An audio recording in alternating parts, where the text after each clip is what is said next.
the singer's voice from the broken record player. The house was old, far older than Jonah preferred. When he first moved into the crumbling Victorian estate on the outskirts of Hollow Creek, he hadn't paid much attention to the dust, the rotting wood, or the cold drafts that breathed down the hallways like invisible ghosts. Rent was cheap, and that's all he cared about. In the living room, abandoned beneath a white sheet, Jonah discovered an ancient record player. It looked broken, cracks split its mahogany body, the brass horn was bent at a strange angle, and the turntable spun sluggishly, even without power. But what fascinated Jonah the most was the single vinyl record that sat on it, untouched by time. It had no label. Just a white circle and a faint, almost imperceptible handwritten title scrawled at the edge. Her song. That night, curiosity got the better of him. He set the needle on the record. Static crackled violently from the horn. Jonah nearly pulled away, convinced the device would explode from age alone. But as he watched, entranced, a voice slid through the noise, a woman's voice, soft, trembling, almost whispering. The melody was simple and haunting, a slow, repeating lullaby-like tune, almost too slow to be music. But beneath the melody were words, strange words that seemed to worm their way into Jonah's brain. There's blood beneath the floorboards. They buried him alive. You'll see them too, at midnight. Jonah shivered violently. The room seemed to grow colder with each syllable.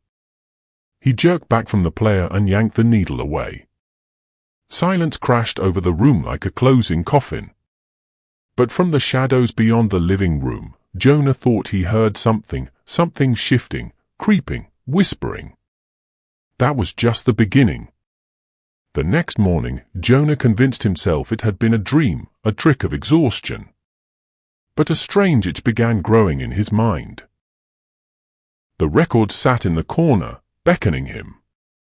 At noon, he gave in again. This time, the voice was different, more urgent. The singer no longer crooned haunting lullabies, instead, she whispered secrets, ugly secrets. About him. About his past. About his hidden guilt. You remember her, don't you? The girl at the lake, the scream you pretended not to hear. Jonah's blood ran cold. No one knew about that summer, that accident.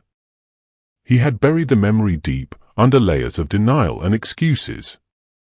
But now, her voice dragged it out into the light. And it didn't stop there. Over the next few days, Jonah found himself trapped in a nightmare cycle. Every time he played the record, the singer revealed more secrets, not just about Jonah, but about the house itself. The first owner was a murderer. He fed the bodies to the black earth under the garden.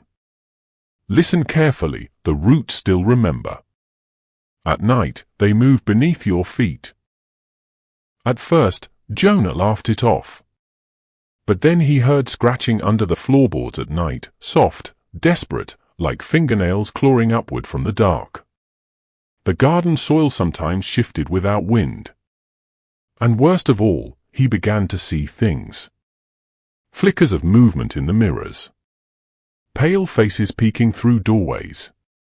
Bloody handprints on the windows at dawn, gone by the time he blinked. One evening, determined to be free of the cursed record, Jonah lifted it from the player and smashed it into pieces with a hammer. The voice screamed, a high, unholy shriek that rattled the windows and sent Jonah stumbling backward, hands over his ears. When it finally ended, silence descended like a heavy fog. Jonah collapsed onto the couch, panting, his ears ringing. He thought it was over. But that night, the record player began to spin on its own. The broken vinyl shards reassembled, he watched them, horrified, knitting together like broken bones healing. The needle dropped onto the newly formed record, and the voice returned, louder, furious. You can't silence me, she hissed. Not after what you've done. Not until you hear the last secret. The house began to decay around him faster now. Black mold crept across the walls. The lights flickered even during the day. And the shadows thickened into tangible forms, almost human, almost wrong. They watched him. Waited. Listened. Jonah tried to leave.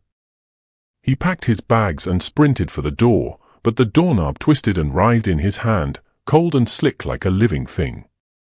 The windows wouldn't break. The walls seemed to breathe, groaning with the weight of countless trapped souls. He was a prisoner. Every night, the record played by itself. Every night, the singer revealed darker, more horrifying truths. Not just about the house, but about Jonah himself. "You're not innocent," she whispered one night. "You didn't just ignore the girl at the lake. You pushed her." Memories flooded him, painful, suffocating, undeniable. The fight. The slip. The hollow sound of her body hitting the rocks. And his hands, reaching out, then pulling back, letting her fall. He hadn't just been a witness. He had been a killer. The house seemed to pulse with rage, the singer's voice swelling until it was all Jonah could hear. It became a second heartbeat in his skull. Desperate, half-mad, Jonah tore through the house in search of the source. He ripped up floorboards, smashed walls, dug into the rotting earth beneath the house. Finally, deep under the living room, he found it. A skeleton. A woman's skeleton, dressed in the tattered remains of a 1950s singer's gown. A broken microphone tangled in her bony fingers. Pinned to her chest was a faded photograph of the house, and scribbled across the back, in a jagged, frantic hand. "Sing until he remembers. Sing until he pays." Jonah stumbled back, hands trembling. The ground beneath him shifted, and the walls howled with laughter. He understood now.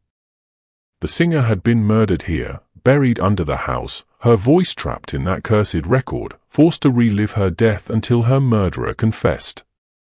But the twist, the cruel twist, was that the singer's death wasn't Jonah's fault. She wasn't haunting him for her death. She was punishing him for his own crime.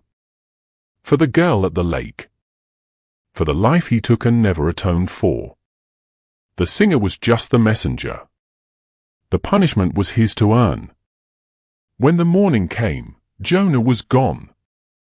All that remained was the broken record player, still spinning endlessly, whispering dark secrets to the empty house. Waiting. Always waiting for the next sinner to move in. Waiting to sing again.